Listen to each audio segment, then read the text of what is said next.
केंद्र शासनाने ओबीसीची जनगणना करणार असा निर्णय घेतलाय।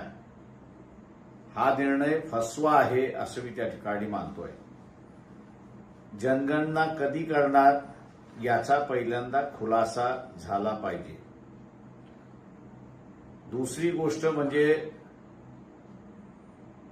सुप्रीम कोर्टामध्ये केंद्र शासनाने ॲफिडेव्हिट दाखल केलेला आहे आणि त्यामध्ये ते असं म्हणालेत की आम्ही जातीय जनगणना घेऊ शकत नाही। दुसऱ्या बाजूस 2026 मध्ये डिलिमिटेशन हा प्रश्न येणार आहे।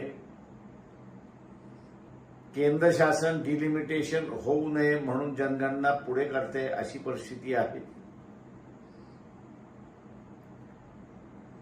त्याच्यामुळे जनगणना होईल का आणि जनगणना झाली नाही तर मग ओबीसीची जनगणना कशी होणार याचा खुलासा झाला पाहिजे। तिसरी गोष्ट म्हणजे जम्मू आणि काश्मीरमध्ये घटना घडली, 26 जण त्यामध्ये दगावले, लोकांचा आक्रोश आहे। हा आक्रोश लक्षात घेता लोकांचं मन वचलित करण्यासाठी हा निर्णय तर झाला नाही। नमस्कार।